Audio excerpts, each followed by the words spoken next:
사랑하는 우리 아버지 하나님, 오늘도 우리 사랑하는 성도님들과 함께 하나님 앞에 예배로 나갈 수 있는 은혜 주셨습니다.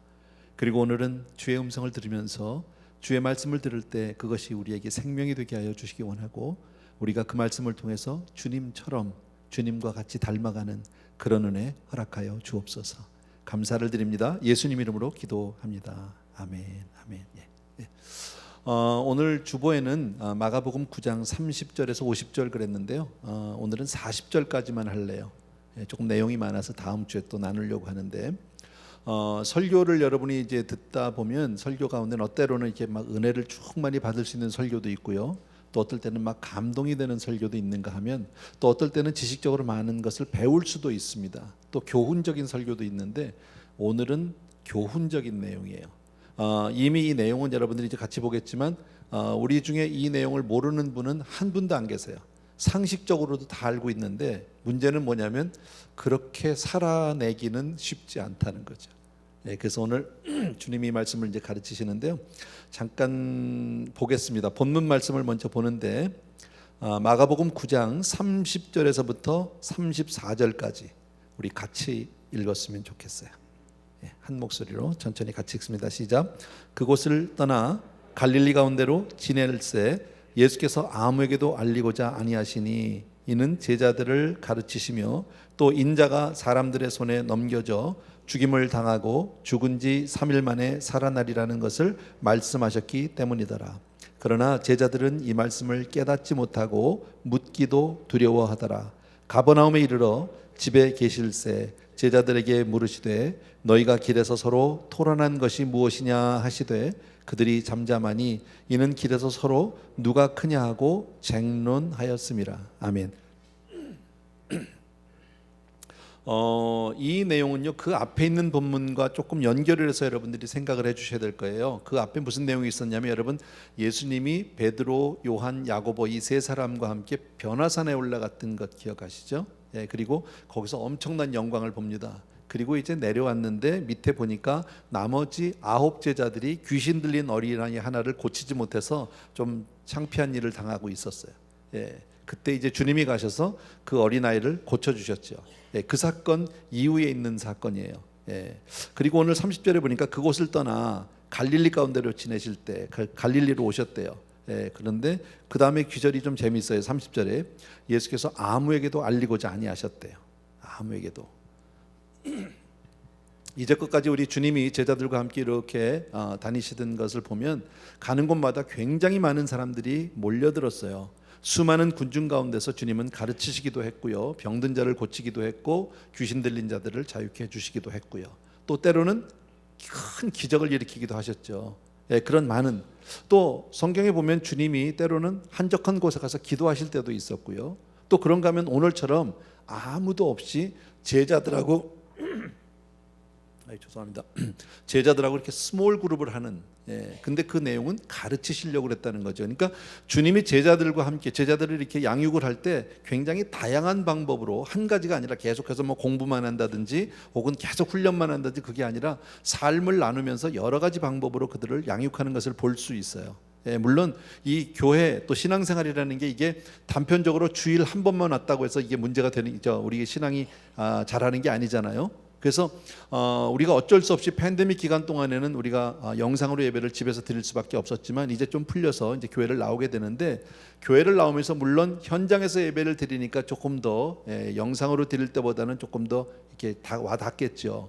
그런데 그것뿐 아니라 우리 성도님들과의 교제, 또 교회에서의 섬김, 어떤 나눔, 봉사, 이런 것들이 다 종합적으로 되어서 우리의 신앙을 온전케 해간다, 우리의 신앙을 자라게 해준다는 것을 여러분들이 이해를 해주셔야 합니다. 그러니까 혹시 이제 이런저런 이유로 지금 가정에서 아직 예배를 드리는 분들은 조만간 이제 준비하시고 교회로 복귀해 주시는 게 좋을 것 같다, 이렇게 여러분에게 권면합니다.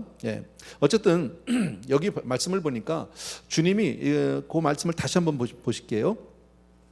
30절 다시 볼게요. 그곳을 떠나 갈릴리 가운데로 지낼새 예수께서 아무에게도 알리고자 아니하시니, 31절을 보면 이는, 그 이유가 있어요.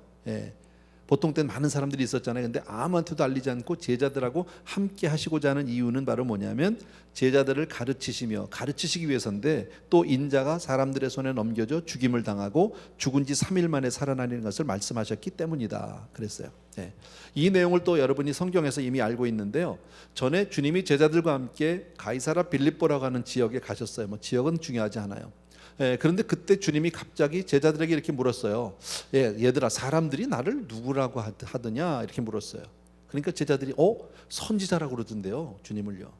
또 죽은 세례 요한이 살아왔다고 하던데요, 엘리야라고 하던데요, 뭐 등등 이런 얘기를 했습니다. 그랬더니 주님이 한 걸음 더 나가서 뭐라고 그랬죠? 너희는 나를 어떻게 생각하니, 누구라고 생각하니? 그랬더니 어색해졌어요. 제자들이요, 쉽게 대답을 못하죠. 그랬는데 그때 베드로가 아주 유명한 고백을 하죠. 주는 그리스도시요 살아계신 하나님의 아들이십니다. 너무 중요한 말씀 아닙니까? 그 말씀을 듣고 나서 주님이 너무 좋았어요. 그래서 주님이 베드로를 아주 극찬을 하게 되죠. 내가 너에게 복이 있다고, 내가 너에게 천국 열쇠를 준다, 뭐 등등. 그리고 나서 주님이 바로 무슨 말씀을 했냐면, 그리고 인자가 내가 앞으로 대제사장과 장로들에게 붙잡혀서 내가 이제 순환을 당하고 십자가에서 죽고 그리고 사흘 만에 부활하리라, 이 말씀을 해주셨어요. 근데 아무도 그 말에 귀를 기울이지 않았어요. 자, 근데 한번 생각해 보세요, 여러분. 지금 주님이 앞으로 그 순환을 당하고 말할 수 없는 고난을 당하시잖아요. 그리고 십자가에 달려 돌아가실 거라고, 내 이제 앞으로 그렇게 될 거다. 이런 얘기를 하면 제자들의 입장에서는 어떻게 반응을 하는 게 정상입니까? 함께 고민하고 주님의 어쩔 수 없는 그 상황 속에서 안타까이 같이 걱정하고 해결책을 찾아보려고 노력하고 뭐 이렇게 돼야 되는 거 아니에요? 그런데 제자들이 아무도 관심이 없고 무슨 말인지도 못 알아듣습니다. 중요한 거는요. 아까 우리가 본문을 봤지만 마치 이런 분위기예요. 주님이 이렇게 하니까 갑자기 뭔 말씀을 하시는 거야 도대체? 무슨 얘기야? 알아? 몰라 무슨 얘기인지. 뭐 이런 분위기예요. 그래서 아무도 주님에게 물어보지도 않았고 알려고 하지도 않았다라고 성경에 되어 있어요. 마치 어떤 분위기냐면 아버님이 많이 아파요. 중병에 걸리셨어요. 그래서 지금 거의 죽어가려고 할 때 가족들이 그 이야기를 들었단 말 알고 있어요. 그러면은 가족들로서는 자녀들이 마땅히 어느 병원을 가야 되니, 어느 의사 선생님을 만나야 되니, 빨리 어떻게 좀 해봐라, 알아봐라, 뭐 이렇게 나와야 되는 게 정상인데, 그렇게 지금 아버님은 막 아파가지고 죽어가는데 자녀들은 뭐 하고 있어요? 아버지 돌아가시면 누가 유산을 제일 많이 가질 것인가, 그거 싸우고 있는 거하고 비슷한 환경이에요. 그죠? 왜 이렇게 됐을까요? 또 하나 우리 봅시다.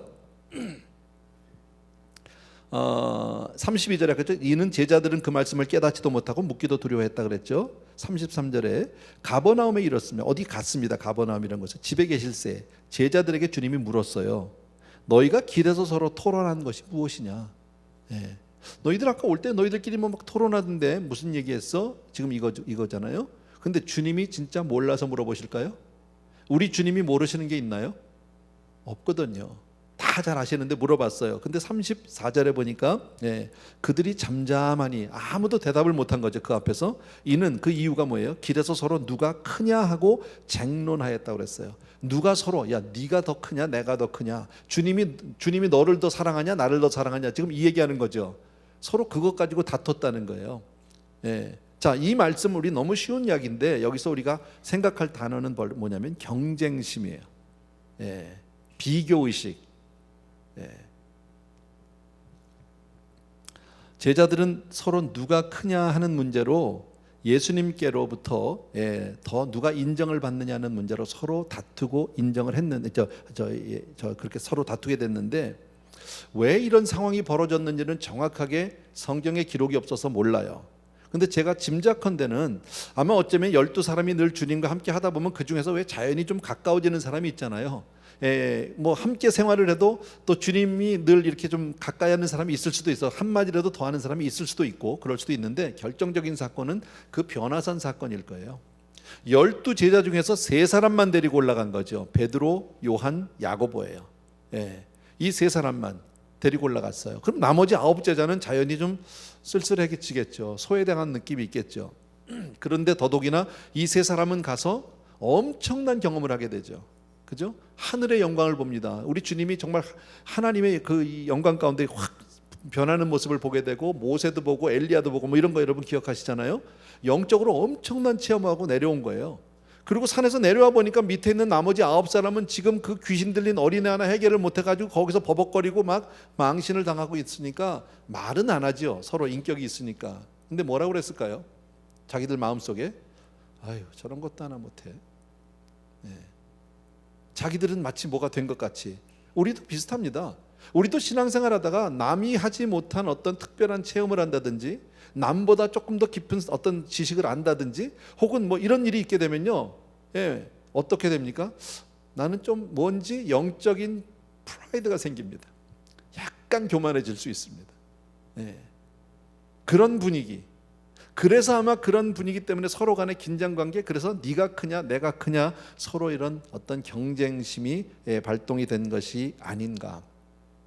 근데 더 재밌는 게 뭐냐면 이 경쟁심이라는 게 얼마나 무서우냐면 베드로, 야고보, 요한 그잖아요. 이 세 사람이잖아. 이 세 사람이 산에 올라갔는데 야고보하고 베드로가 쉽게 말하면 제임스하고 누굽니까? 베드로가 아니라 조한하고 이 두 사람은 어머니를 동원하죠. 그래서 자기 어머니를 예수님께로 보내서 한 사람은 우편에 한 사람은 좌편에. 아시죠? 무슨 말씀인지? 셋이 같이 갔는데 베드로를 쏙 빼버렸어요. 누가 봐도 베드로는 수제자인데 쏙 빼버렸어요. 그리고 자기들만 가서 예수님 오른편 왼쪽에 우편 좌편에 앉게 해달라고 가서 청탁을 한단 말이지. 이 경쟁심이라는 게 이렇게 무섭다는 거예요, 여러분. 엄연히 세 사람이 같이 움직였고 그리고 그 가운데도 베드로가 수석임에도 불구하고 쏙 빼버리고 나만 앉게 해달라고 얘기합니다. 여러분, 이런 경쟁의식이 없는 사람은 이 세상에 아무도 없어요. 세상을 살면서 경쟁의식이 없는 사람이 어디 있습니까? 다 있습니다. 특히나 대부분의 남자들 다 경쟁의식이 있습니다. 대부분이 아니라 뭐 다 할 겁니다. 대부분 남자들의 경쟁의식은 뭘 가지고 하냐면요, 누가 더 돈을 많이 버느냐예요. 대부분은요. 누가 더 높은 지위에 있느냐, 누가 더 영향력이 있느냐, 되게 이런 것 가지고 되게 말은 안 하죠. 다 만나면 같다고 그러는데 같지 않아요. 내용적으로 우리가 다 아는 거잖아. 또 여자들은 어떻습니까? 여자들도 마찬가지입니다. 여자들은 일단 누가 더 예쁘냐가 중요합니다. 누가 얼마나 좋은 차를 타고 좋은 집을 사느냐 굉장히 중요합니다. 또 반지를 얼마나 큰 걸 꼈느냐도 중요합니다. 사람은 그럴 수밖에 없는 거예요. 여러분, 세상에서는 흔하게 이런 경쟁을 보게 될 수밖에 없어요. 심지어 목회자들, 목사들 사이도 예외는 아닙니다. 목사들끼리 만나면 다 목사냐? 아니에요. 그렇지 않아요. 말은 안 하지만 뭐가 있습니까? 누가 더 큰 교회를 섬기느냐, 어느 교회가 헌금이 더 많이 나오느냐, 어느 교회가 뭐 그런 거 가지고 따지게 됩니다. 말은 안 하죠. 기재기가 있다라는 거죠. 너무 죄송한 얘기인데 여러분, 성도들은 없습니까? 성도님들도 마찬가지입니다. 누가 더 목사님하고 친한지, 그죠? 누가 목사님을 오랫동안 알았는지, 누가 더 목사님의 사랑을 받는지, 이거 굉장히 중요해요. 그래서 뭔진 모르지만 거기에서 보이지 않는 어떤 그 경쟁의식들이 있어요. 사람이라면 다 마찬가지예요. 여러분, 사람은 누구나 다 으뜸이 되기를 원해요. 지는 거 좋아하는 사람은 아무도 없죠. 이 세상에 지고 싶은 사람이 누가 있습니까? 근데 특히 우리 한국 사람들한테는 그런 경향이 있어요. 좀 더 있는 것 같아. 예를 제가 들어볼까요? 이런 거죠. 왜? 사람을 처음 만나면 우리는 흔히 이런 얘기합니다. 실례지만 연세가, 누가 나이가 더 많으냐로 일단 조금 우위를 점령해 보고 싶은 생각도 있고요. 또 아니면 흔히 학번이 어떻게 되세요? 뭐 이렇게도 물어요. 그것도 같은 내용 아닙니까? 몇 년도에 학교 들어갔습니까? 그거죠. 조금 더 가면 이런 것도 있어요. 학렬을 따지기도 합니다. 죄송하지만 학렬이 어떻게 되십니까? 그렇게 끝나, 그 끝자가 자자로 끝나면 조카뻘인데, 우리 조카 학렬인데 뭐 이렇게 해서 한번 쓱 누르죠. 이게 우리 한국 사람들 아니에요? 흔히 하는 일들이에요. 어렵지 않아요. 우리가 왜 미국 사람들 만나면 미국 사람이 우리 만나면 How old are you? 물어보는 사람은 거의 없어요. 근데 우리는 한국 사람은 만나면 몇 살인 거를 꼭 확인하고 싶어 하죠. 쉽게 말하면 저 아이디 까보자는 거죠. 서로 맞춰보자. 근데 교회 안에서도 있다라는 거죠. 이게 누가 더 으뜸이냐, 여러분. 직분을 가지고도 으뜸을 따지는 교회들이 있대요. 우리 교회는 그런 제도가 없지만 어떤 교회는 가면 수석 장로님 제도가 있습니다. 많은 교회가 그렇게 합니다. 그리고 모 교회는, 제가 이름을 말할 수는 없지만 모 교회는 가면은 장로님 자리가 따로 있습니다. 예배실에. 우리로 말하면 이렇게 앞자리에 쭉 장로님 자리가 있습니다. 근데 심한 경우는 어떠냐면 그 장로님들 자리가 자기 자리가 다 정해져 있는데 그 자리를 어떤 순서로 매기느냐면 득표 순으로 매긴답니다. 장로 투표했을 때. 쉽게 말하면 나는 500표야, 너는 400표야. 이렇게 하면 400표는 500표 다 매안고 뭐 이렇게 그런 교회가 있다라는 거죠. 이게 얼마나 슬픈 일인지 몰라요. 근데 그게 세상이에요, 여러분. 세상에서는 흔히 우리가 이런 경쟁을 보죠. 여러분 아까 말씀드린 대로요. 이게 세상의 관심이고 다른 말로 얘기하면 세속적인 관심인데 이게 바로 죄인의 관심입니다. 근데 대부분 우리가 이런 것 때문에 불행하다고 얘기합니다. 이런 것 때문에 내가 불만스럽다라고 말합니다. 여러분 사람들이 되게 불행하다, 불만족스럽다고 얘기하는 것은 대부분이 다 소유의 문제예요. 내가 없다, 있다의 문제예요. 내가 그 자리에 갔다, 못 갔다 때문에 사람들이 불행해하고 불편해하는데 이건 다 세속적인 관심이지 사실은 영적인 관심은 아닌 거예요. 여러분 영생을 소유하지 못해서 불행한 사람을 내가 아직 보지 못했어요. 몰라요. 영생 소유를 아직 못했는데 전혀 본인은 거기에 대해서 아무런 갈등도 없고 감동도 없어요. 아무 느낌도 없고, 여러분. 그러니까 이런 것들 때문에 사람들은 이거 뭡니까? 불행하다고 얘기하고 불만족스럽다고 얘기하는데 오늘 주님이 하시는 말씀은 뭘까요? 주님이 우리에게 가르쳐준 경쟁심, 이 세상 삶에서 없는 사람은 없지만 주님이 말씀하시는 것은 천국 백성이라면 그렇게 살면 안 된다라는. 우리도 물론 완전하지 않아요. 우리도 다 똑같아요. 똑같은데 주님이 오늘 말씀을 보면 적어도 우리가 이것은 배워가야 할 문제가 아닌가. 사실 천국에서 누가 더 크냐, 누가 더 작으냐는 문제를 만약에 따진다면 그거 따지는 자체가 말이 안 돼요. 왜냐하면 여러분 우리가 이제 앞으로 천국에 갈 텐데 그 천국에 가도 큰 자, 작은 자 서로 경쟁하고 막 갈등이 있고 뭐 이렇다면요 거기가 천국일까요? 여러분은 그런 천국 가길 원하십니까? 나는 아니에요. 그런데 사람들은 그렇게 생각한다라는 거죠. 천국은 큰 자와 작은 자가 없다. 다시 말씀드리면 계급이나 서열이 있지 않다라는 겁니다. 모두가 다 하나님의 행복한 자녀요, 하나님의 사랑받는 자녀가 되는 줄로 믿습니다. 그게 오늘 성경에서 우리에게 말씀해 주시는 거예요. 그래서 35절을 잠깐 보십시오. 주님이 지금 그걸 가르치기 위해서 말씀하시는데 35절 제가 읽습니다.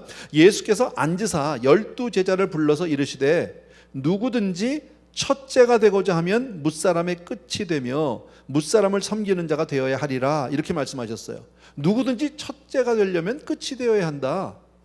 다시 말씀드리면 뭐예요? 겸손한 사람이 되어야 된다. 섬기는 사람이 되어야 된다. 그러니까 다른 사람을 섬기는 사람이 큰 사람이다. 이거 우리 잘 알잖아요, 여러분. 신앙 안에서는 큰 자가 작은 자를 섬기는 거죠. 세상은 작은 자가 큰 자를 섬기고 큰 자는 다스려요. 그 섬김을 받아요. 근데 성경은 거꾸로예요. 크리스천 리더십은 그래서 우리가 뭐라고 얘기합니까? servant leadership이라고 그러잖아요. 섬기는 리더십이라고.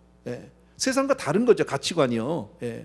그러시면서 주님이 구체적으로 36절과 37절을 보십시오. 어린아이 하나를 데려다가 그들 가운데 세우시고 안으시며 제자들에게 이르시되 누구든지 내 이름으로 이런 어린아이 하나를 영접하면 곧 나를 영접함이요 누구든지 나를 영접하면 나를 영접함이 아니요 나를 보내신 이를 영접함이니라 그랬어요. 마침 그때 아마 어린아이가 하나 있었나 봐요. 작은 애가. 주님이 이렇게 데려오고 나서 뭐라고 말합니까?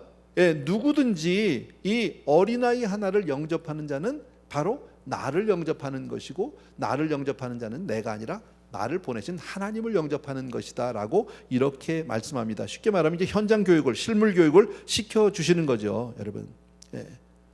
말씀드린 대로 세상에 얼마나 많은 사람들이 잘못된 경쟁심을 가지고 살아가는지 모릅니다. 참 많습니다. 어떤 수단과 방법을 가리지 않고라도 자기가 일단은 우위에 올라가기를 원하고 기득권을 갖기를 원하고 높은 지위를 확보하기를 위해서 수단 방법을 가리지 않습니다. 세상에 보면 그런 일들은 너무 비일비재하게 많지 않습니까, 여러분? 예. 그런데 성경은 그렇게, 천국은 그렇게 사는 게 아니라는 거예요. 천국은 그냥 이 어린아이 같이 작은 어린아이를 그냥 가서 섬기라는 거예요. 아무것도 아닌데. 사실요, 어린아이 섬기는 게요, 쉬운 것 같은데 안 쉬워요. 어떻게 보면요, 정말 순수한 마음에서 섬기면 괜찮은데요, 쉽게 말하면요, 성도님들이 나에게, 저 목사, 담임 목사에게 뭘 하나 선물을 주면요, 생색이 나요. 예를 들어서 이 넥타이를 누가 줬다고 가정을 합시다. 누가 주셨는지도 몰라, 나 잊어버렸어. 누가 가끔 주시는 분들이 있거든요. 근데 그러면 내가 메고 나오잖아, 이렇게. 그러면 주신 분은 알잖아. 저 내가 준 건데 흐뭇해. 그리고 내가 그 성도님 뭐 고맙다고 인사도 하고 뭐 이렇게 또 한다면 생색이 나. 근데 우리 교회에 있는 주일학교 아이에게 예를 들어서 아이스 케이크를 하나 사줬어. 아이는 어쩌면 뭐 모르는 아저씨가 하나 주니까 땡큐 그러고 먹고서 갔어. 애는 그걸로 끝이야. 쉽게 말하면 생색이 안 나 해도.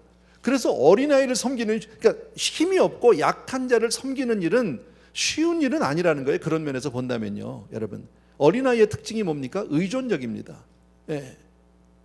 항상 모든 일을, 자기 삶을 전적으로 부모를 의지하고 살지 혼자 아이들이 못 삽니다. 그런 면에서 우리가 어린아이 같아야 천국에 들어간다고 그러잖아요. 그러면 나는 내 스스로에게 물어봐야 돼. 우리가 뭘? 나는 하나님에게 얼마나 의존적인가? 우리 다 예수를 믿는 사람입니다. 저와 여러분은요, 하나님을 다 믿는데 실제로 내가 하나님을 얼마나 의존하고 의지하고 사느냐는 아주 간단하게는 기도를 하느냐 안 하느냐를 보면 알 수 있어요. 다 우리 예수를 믿고 하나님 믿지만 실제로 내가 기도 없이 살아간다면 사실은 머리로는 하나님을 믿지만 실제로는 나를 믿고 사는 거하고 다를 게 없어요. 매 순간마다 하나님을 의존하는 사람은 일마다 때마다 하나님께 나가서 기도할 수밖에 없겠죠. 그냥 기도하다도, 운전하다가도, 혹은 내가 일을 하도 잠깐 하나님 앞에, 하나님 이거 어떡할까요? 좀 도와주세요. 이렇게 의존적으로 사는 사람은 정말 어린아이와 같은 사람이다라는 겁니다. 또 한 가지 우리가 볼 수 있는 게, 어린아이는 불완전하고 미숙하죠. 완전하지 않잖아요. 여러분, 천국은 완전한 자를 요구하지 않아요. 우리가 다 완전해야 천국 가는 게 아니에요. 어린아이 같아도 괜찮아요. 그러나 우리는 어린아이처럼 의존적으로 하나님만 바라보고 그렇게 살다 보면 언젠가는 완숙으로 간다라는 거죠. 지금은 아니지만 그리스도의 장성한 분량으로 우리가 분명히 자라가는 그런 과정 가운데, long process, 긴 어떤 여정 가운데 있는 거죠, 구원에. 그게 바로 어린아이 같은 것이다라는 것을 여러분 꼭 기억해 주셨으면 좋겠습니다. 다시 한번요, 이 말씀 너무 쉬운데 오늘요, 천국은 계급도 아니고 서열도 아니다. 그냥 겸손한 사람이다. 자기를 낮추는 것이다. 이게 뭐 어렵습니까? 이걸 모르는 사람이 어디 있습니까? 다 겸손하게 살아야 되는 것 모르는 사람이 우리 가운데 어디 있습니까? 그런데 이게 겸손이 쉽지가 않다라고. 실제로는요, 얼마든지 우리가 인격과 교양으로 겸손하게 살 수 있어요. 그런데 내면은요, 한없이 교만할 수 있어요. 겉으로는 뭐 제가 뭘 아나요? 모르지 아무것도 말은 하면서 속으로는 얼마든지 내가 교만할 수 있고요. 아시잖아요. 그죠? 제가 교회에서의 참된 지도력은 정말 겸손해서 나오고 낮아짐에서 나오고 섬김에서 나옵니다. 제가 아마 이런 말씀 수도 없이 드렸는데, 교회에서 우리가 하나님으로부터 받는 모든 직분은, 여러분, 그건 어떤 나에게 있는 이 어토리티가 아니에요. 어떤 면에서는요, 모든 직분은 책임과 의무만 있다, 제가 그랬죠. responsibility and duty에 두 가지밖에 없는 거예요. 거기에는 right가 없어요. 내가 목사니까 당연히 이 정도는 해줘야 되는 거 아니야? 뭐 이런 게 없다는 거예요. 교회는요, 그냥 섬김만 있다. 여러분, 남이 보지 않는 곳에서 정말 예수님의 심정으로 작은 자를 섬기고 약한 자를 섬기고 하는 그 섬김이야말로 하나님이 보시는 가장 아름다운 큰 자다라고 오늘 성경은 우리에게 말씀해 주신다. 근데 말씀드린 대로 겸손이 쉽지 않아요. 겉으로 하는 겸손은 할 수 있겠죠. 그런데 이 겸손, 어떻게 하면 겸손할 수 있느냐? 첫 번째, 하나님 앞에 무릎 꿇고 기도하지 않으면 안 돼요. 근데 기도만 해도 안 돼요. 기도도 해야 되는데, 기도가 우선인데, 기도만 하면요, 기도가 또 하는, 난 기도 좀 한 사람이야라는 또 다른 교만이 생길 수 있어요. 기도 가운데 하나님의 임재 안에서 나를, 하나님 주 안에서, 하나님의 임재 안에서 나 자신을 발견하지 않으면 안 되는 거예요. 쉽게 말하면 하나님을 만나면 내가 아무리 내가 경건하게 살고 내가 아무리 세상에서 힘있게 살고 해도 하나님 앞에 가서 선다면 우리가 뭐겠습니까? 아무것도 아닌 거죠. 여러분, 그렇게 만나지 않은 사람은 절대 겸손할 수 없다. 다시 말씀드리면 겸손은 뭐예요? 자기 부인이에요. 누구든지 나를 따르려거든 자기를 부인하고, 자기 자신을 부인한다는 것은 결코 쉬운 일은 아닙니다. 왜? 자아가 다 살아있으니까. 그런데 그렇기 위해서 우리는 기도할 수밖에 없고 그리스도를 바라볼 수밖에 없다.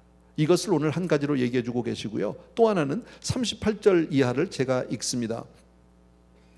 요한이 예수께 여짜오되 선생님, 우리를 따르지 않는 어떤 자가 주의 이름으로 귀신을 내쫓는 것을 우리가 보고 우리를 따르지 아니함으로 금하였나이다. 예수께서 이르시되 금하지 말라. 내 이름을 의탁하여 능한 일을 행하고 즉시로 나를 비방할 자가 없느니라. 우리를 반대하지 않는 자는 우리를 위하는 자니라.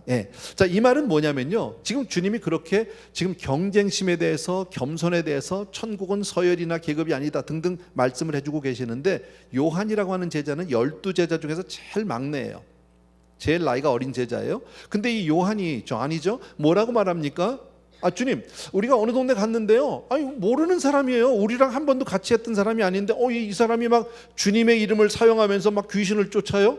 그런 걸 봤어요. 그래서 내가 가서 네가 뭔데 우리 선생님, 우리 주님 이름을 사용하냐고, 하지 말라고, 너 그러면 안 된다고 내가 금했다는 거예요. 못하겠다는 거예요. 잘했죠. 이게 있어요. 뉘앙스가 뒤에. 성경에 잘했다는 말은 없지만요. 그랬더니 주님이 뭐라고 그랬습니까? 그러지 마라. 내가 나를 반대하는 자가 아니면, 그러니까 뭡니까? 말이 이렇게 꼬였는데, 어쨌든 그러지 마라. 나를 반대하지 않는다면 그 사람은 우리 편이다. 이렇게 쉽게 말하면 이거죠. 여기서 우리가 하나 주님이 말씀해 주시고 싶은 게 바로 뭐냐면 흑백 논리입니다. 까만색 아니면 흰색, 이분법적인 사고, 혹은 네 편 아니면 내 편, 중간지대가 없는 편가르기 등등, 이런 것들에 대한 거예요. 이게 우리가 흔히 하는 거 아닙니까? 여러분, 분명히 신앙은 검은색과 흰색이 있어요. 우리가 어린이들 주일학교 전도할 때 색종이 전도를 아마 여러분이 아실 겁니다. 까만색 종이 죄를 상징하고 지옥을 상징하죠. 그런 우리가 예수 그리스도의 보혈로 빨간 종이로 말미암아 하얗게 변해서 천국을 간다, 이렇게 아이들한테 색종이 가지고 전도를 합니다. 그러니까 궁극적으로 우리가 까만색에서 흰색 천국 가는 게 맞아요. 지옥 갈 영혼이 천국 가는 거 맞아요, 궁극적으로. 그러나 지금 우리가 살고 있는 이 신앙생활은 아직 흰색은 아니죠. 그렇다고 까만색도 아니면 뭡니까? 중간에 이 회색지대가 있다고. 아직 우리는 완전하지 않죠. 지금 교회는 사실 작은 천국의 모델이지만 지금 교회가 완벽한 천국은 아니죠. 완전한 천국은 분명 아닙니다. 우리 가정도 마찬가지입니다. 나라는 사람이 예수 그리스도의 형상으로 살아가야지만 분명히 내가 예수 그리스도의 형상은 아직 아닙니다. 아직도 많은 인간적인 부분들, 부족한 부분이 많이 있기 때문이다라는 겁니다. 그런데 이 중간지대를 사람들이 대부분 잘 용납을 안 한다라는 게 문제예요. 그 사람들은 쉽게 극단적으로 천국 아니면 지옥, 내 편 아니면 네 편, 이렇게 극단적으로 나누기를 좋아한다라는 거예요. 그런데 편가르기를 해버리면 어떤 일이 벌어지냐면요, 그때는 내 편이 되면 그 사람이 좀 잘못해도, 그 사람이 좀 부정한 일을 해도 다 그냥 수용이 됩니다. 이게 흔히 정치하는 사람들에게서 제일 잘 보이는 것 같아요. 이것도 역시 우리 한국 사람들한테는 조금 이런 성향이 역사적으로 있잖아요. 여러분, 사색당파라는 거 우리 학교 다닐 때 배웠죠. 노론과 소론, 동인과 서인, 이런 얘기들 많이 들었을 겁니다. 사실 대한민국이란 나라는 얼마나 작은 나라입니까? 우리가 지금 캘리포니아 주에 살고 있지만 남한의 면적은 캘리포니아 주의 3분의 1이 채 안 됩니다. 정말 작은 나라입니다. 그런데 그 안에 얼마나 많은 지방색들이 있는 것 우리가 너무 잘 알고 있잖아요, 여러분. 저는 정치에 대해서 잘 알지도 못하고 좋아하지도 않지만 나는 좀 이해가 안 되는 것 가운데 하나가 뭐냐면요, 어떤 당에서 뭘 결정을 하면 다 100%가 거기에 동의한다라는 거예요. 표결을 해보면 그게 말이 안 되잖아요. 어떻게 다 똑같겠습니까, 생각이? 또 하나는 여당이든 야당이든 잘하는 게 있다고, 다 잘하진 않지만, 그럼 상대방이 잘한 것도 좀 잘한다고 칭찬해 주면 되는데 절대 안 하죠. 상대당에서 잘한 거는 절대 그건 잘한 게 아니고 다 폄하해서 다 깎아내려서 아니라고 그러고 서로 비방하고. 그러니까 그 동네는 완전히 네 편 아니면 내 편, 적 아니면 아군, 둘밖에 없어요, 다른 것이.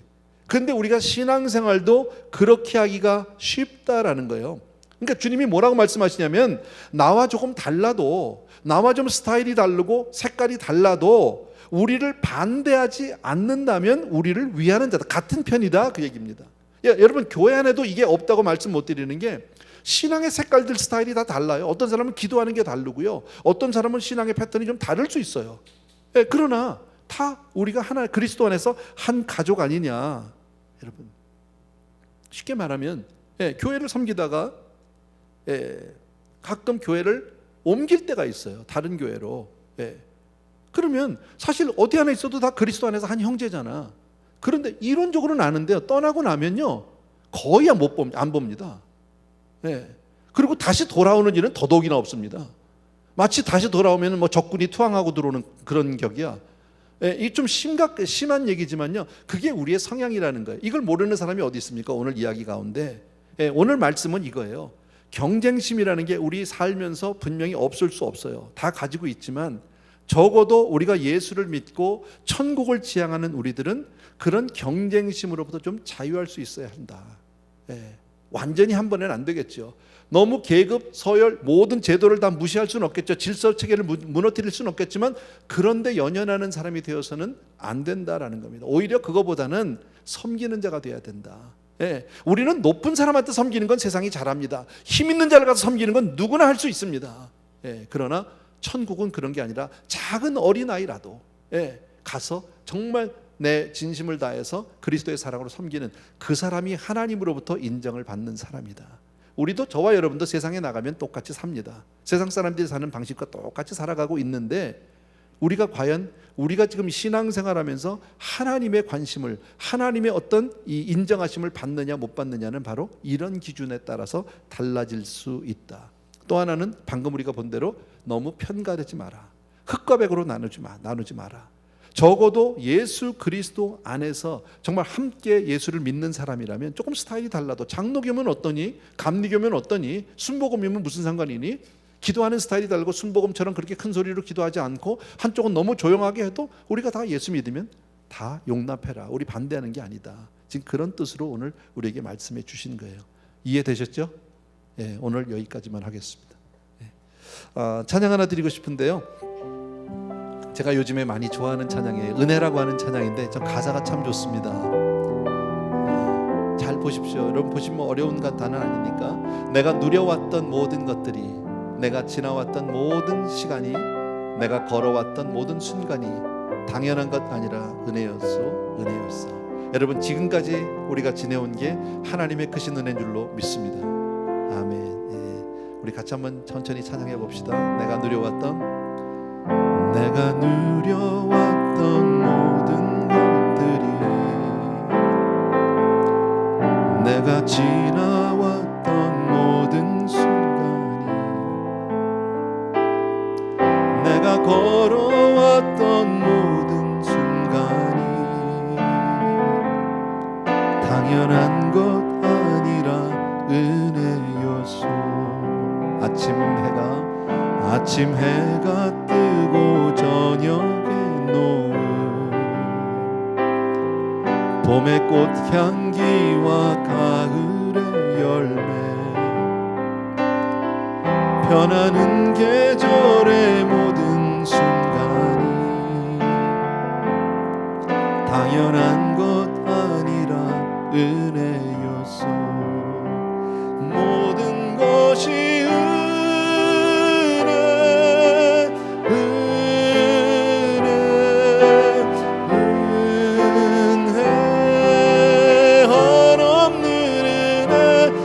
삶에 당연한 것 하나도 없었던 것은 모든 것이 은혜였소. 우리 3절 합시다. 내가 이 땅에 태어나서, 내가 이 땅에 태어나 사는 것, 어린아이 시절까지 숨을 쉬며 살며 꿈을 꾸는 삶, 당연한 것 아니라 은혜였소. 내가 하나님의 자녀로 살며 오늘 찬양하고 예배하는 삶, 복음을 전할 수 있는 축복이 당연한 것 아니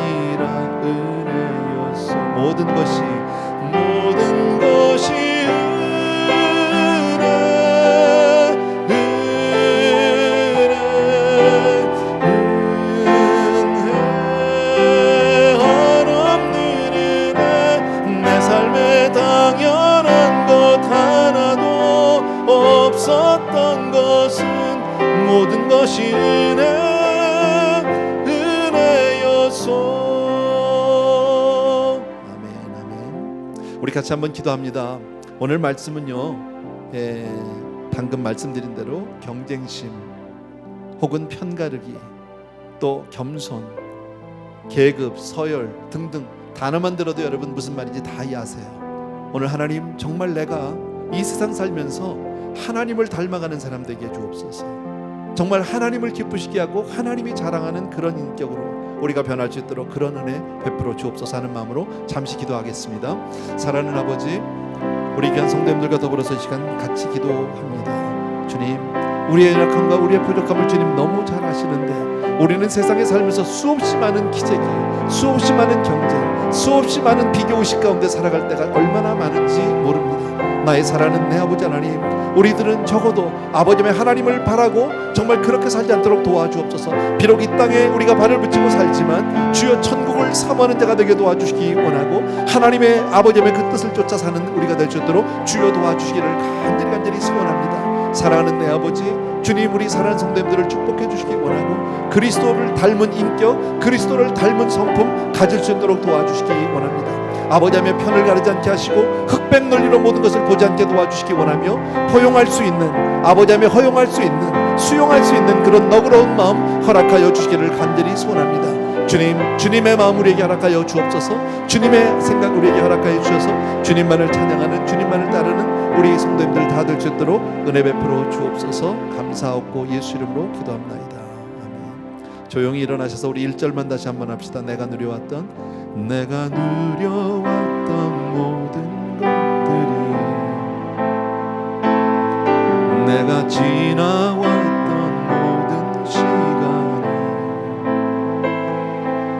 내가 걸어왔던 모든 순간이 당연한 것 아니라 은혜여. 모든 것이 은혜, 모든 것이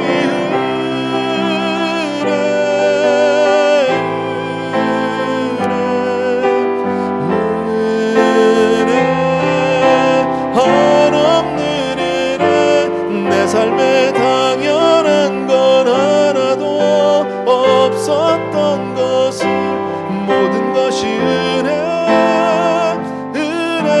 은혜여서. 사랑하는 우리 아버지 하나님, 오늘도 말씀을 통해서 우리를 가르쳐 주시니 진심으로 감사하고, 세상 살면서 경쟁심 없는 사람이 누가 있겠으며 아버지와 비교하지 않고 사는 사람이 누가 있겠습니까? 우리는 쉽게 네 편과 내 편을 가를 때도 참 많이 있었습니다.